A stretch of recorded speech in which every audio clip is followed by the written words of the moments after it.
ये कहानी है एक ऐसे व्यक्ति की जो अपने आलसी होने की आदत से छुटकारा पाना चाहता था। वह अपनी इस आदत से इतना ज्यादा दुखी हो चुका था कि वह अपना कोई भी काम समय पर नहीं कर पाता था।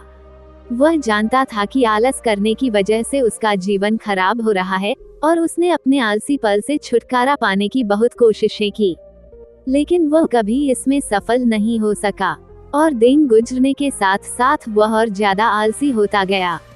जब उसे इस समस्या से बाहर आने का कोई उपाय समझ नहीं आया, तो एक दिन वह गौतम बुद्ध के पास आया और दुखी मन से बोला, हे बुद्ध, मैं एक समस्या से ग्रसित हूँ। कृपया आप मुझे इस समस्या से बाहर निकालें। मैं जो कर सकता था सब करके देख लिया, अब तो मुझे बस आप ही का सहारा है। बुद्ध बोले, क्या समस्या है तुम्हें? वो व्यक्ति बुद्ध से कहता है, मैं बहुत आलसी हूँ और अपने आलस्यपन के कारण मैं कोई भी काम समय पर नहीं कर पाता हूँ। मेरे घर और परिवार में सभी मुझसे बहुत ज्यादा परेशान हैं, बल्कि घर वाले ही नहीं, मैं खुद भी अपने आप से बहुत परेशान हूँ। हे बुद्ध, कृपया करके आप मुझे इस समस्या से बाहर निकालें और मुझे बताएं कि मैं क्या करूँ। व्यक्ति की बात सुनकर बुद्ध मुस्कुराए और बोले, तुम्हें कैसे पता कि तुम आलसी हो और किस प्रकार का आलस्य है तुम्हें? व्यक्ति बोला, ये तो मुझे नहीं पता कि आलस्य क्या होता है और मैं आलस से ग्रसित हूँ या नहीं, लेकिन ये जो भी है बहुत बुरा है। इसने मेरा पूरा जीवन खराब कर दिया है। बुद्ध बोले, आलस्य एक मानसिक अवस्था होती है जो तुम्हारे मन में उत्पन्न होती है, जो एक विचार है, भाव है, जिसे इंसान अपने अंदर लाता है। बुद्ध आगे कहते हैं, मनुष्य को दो प्रकार से आलस्य आता है, शारीरिक और मानसिक। शारीरिक आलस्य का पहला कारण भोजन है। जब हम ऐसा भोजन करते हैं जिसमें खुद कोई जीवन नहीं है, तो वह भोजन शरीर के लिए बोझ बन जाता है और फिर ये तुम्हारे शरीर में आलस्य पैदा करता है। क्योंकि हमारा शरीर भोजन से मिलने वाली ऊर्जा पर चलता है, जैसा भोजन हम इसे देते हैं वैसी ऊर्जा ये हमें देता है। इसलिए अगर तुम आलस्य से बचना चाहते हो तो आराम और आसानी से पचने वाला भोजन करो जो प्राकृतिक रूप से हमें मिलता है। शारीरिक स्तर पर ही दूसरा कारण है सही से ना बैठना, सही से ना सोना और सही से ना चलना। बुद्ध ने आश्रम के भिक्षुओं की तरफ इशारा करते हुए उस व्यक्ति से कहा, जरा इन भिक्षुओं को ध्यान से देखो, इनके चलने, बैठने और लेटने में संतुलन है। जब ये चलते हैं तो इनके पैरों के बीच तालमेल होता है, बैठते हैं तो गर्दन ऊपर और रीढ़ की हड्डी बिल्कुल सीधी होती है, जब लेटते हैं तो शरीर बिल्कुल स्थिर और तनाव रहित होता है, जिससे वे आरामदायक और गहरी नींद लेते हैं। वह व्यक्ति बोला, क्या पर्याप्त नींद आवश्यक है? बुद्ध बोले, हाँ, पर्याप्त नींद बहुत आवश्यक है। किसी भी व्यक्ति को ना तो बहुत ज्यादा सोना चाहिए और ना ही बहुत कम। यदि तुम रात को पर्याप्त नींद नहीं लेते हो तो कल का पूरा दिन आलस्य और थकान से भरा होगा। इसी तरह यदि किसी रात तुम पर्याप्त से ज्यादा नींद ले लेते हो तब भी अगला दिन आलस्य से भरा हुआ होता है। अर्थात तुम्हें अपनी नींद में भी संतुलन लाना होगा, सही समय पर सोने का अभ्यास करना होगा और सही समय पर जागने का भी। बुद्ध की बातें सुनकर व्यक्ति ने कहा, आप बिल्कुल सच कह रहे हैं।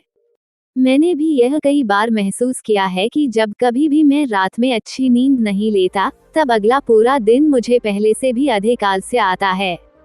ऐसा लगता है जैसे मेरे शरीर में कोई ऊर्जा ही नहीं बची हो। इतना कहकर व्यक्ति चुप हो जाता है। बुद्ध बोले, शारीरिक स्तर पर तीसरा कारण है सुबह जल्दी ना उठना। व्यक्ति बोला, है भगवान बुद्ध, मैं सुबह जल्दी उठना तो चाहता हूँ पर उठ नहीं पाता। मैं रोज ये संकल्प करके सोता हूँ कि कल सुबह जल्दी उठूंगा, लेकिन मैं कभी जल्दी नहीं उठ पाता और जल्दी ना उठ पाने के कारण मुझे पता ही नहीं चलता कि मेरा पूरा दिन कब और कैसे गुजर गया। गौतम बुद्ध बोले, तुम जल्दी तभी उठ पाओगे जब रात को सही समय पर सोओगे। बुद्ध ने फिर आश्रम के भिक्षुओं की तरफ इशारा करते हुए कहा कि देखो, इन आश्रम के भिक्षुओं को इनके रात का सोने का समय निश्चित होता है, तभी यह सब सुबह जल्दी उठते हैं। हर एक भिक्षु का अनुशासन होता है कि वह हर सुबह सूर्य उदय से पहले ही जाग जाते हैं और वही इनके जीवन में संतुलन लाता है। बुद्ध आगे कहते हैं, इंसान अनुशासन को एक बंधन समझता है, लेकिन ये सच नहीं है। अनुशासन हमें बांधता नहीं, बल्कि आजाद करता है। यदि तुम आलस्य से छुटकारा पाना चाहते हो, तो एक निश्चित दिनचर्या बना लो। व्यक्ति बोला, हे बुद्ध, कृपया करके बताएं कि मैं शुरुआत कहाँ से करूं और कैसे करूं? चलने से, बैठने से, लेटने से या सुबह जल्दी उठने से शुरुआत करूं? बुद्ध बोले, इसी समय से, यहीं से शुरुआत करो। जो भी कर रहे हो उसे ध्यान से करो। अपने जीवन में संतुलन लाओ, अपनी एक दिनचर्या बनाओ और उसी के मुताबिक कार्य करो। बुद्ध आगे कहते हैं, अब तुम मन के स्तर से आलस्य को समझो। मानसिक आलस्य का पहला कारण होता है खुद पर विश्वास न करना। जब हम किसी कार्य को करने की कोशिश कई बार कर चुके होते हैं, लेकिन फिर भी वह कार्य हमसे नहीं हो पाता, ऐसी परिस्थितियों में हम सोचते हैं कि हम इस कार्य को करने के काबिल नहीं हैं, ये कार्य हमारे बस का नहीं है, या ये कार्य हम नहीं कर सकते। तो ऐसी परिस्थितियों में हमें आलस्य आता है, क्योंकि हम वह कार्य पहले भी नहीं कर पाए थे। हम मन को यह नहीं समझाते कि पहले और अब के कार्य में बहुत फर्क है, साथ ही मानसिक तौर पर हम वह नहीं हैं जो पहले थे। तब से लेकर अब तक हमने बहुत कुछ सीखा है। मानसिक आलस्य से बचना है तो खुद पर विश्वास करना सीखो। खुद को इस बात का विश्वास दिलाओ कि भले ही तुम कोई कार्य पहले ना कर पाए हो, पर अपनी मेहनत और लगन से इस बार तुम वह कार्य अवश्य ही कर लोगे। मानसिक स्तर पर दूसरा कारण है आलसी और छोटी सोच वाले व्यक्तियों के साथ रहना।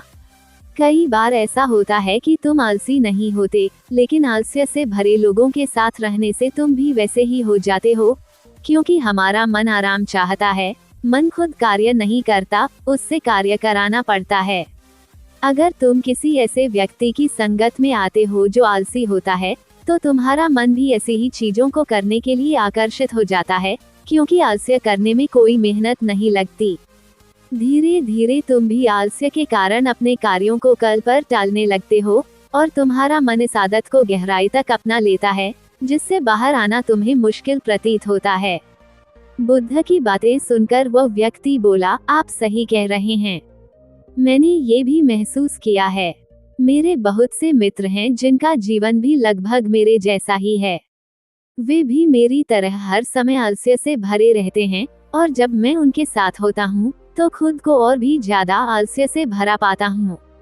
आगे बुद्ध बोले, मानसिक स्तर का तीसरा कारण है काम को टालना। ये काम को टालना मानसिक तनाव का सबसे बड़ा कारण है। अक्सर हम अपने कार्यों को कल पर टाल देते हैं। आज का काम कल पर और कल का काम परसों पर टालते रहते हैं, और उस कार्य को करने का दिन कभी नहीं आता। अन्यथा जब हम अपने कार्यों को समय पर नहीं कर पाते, तो हमें आत्मग्लानि घेर लेती है। हमें उस कार्य को ना कर पाने का पछतावा होने लगता है।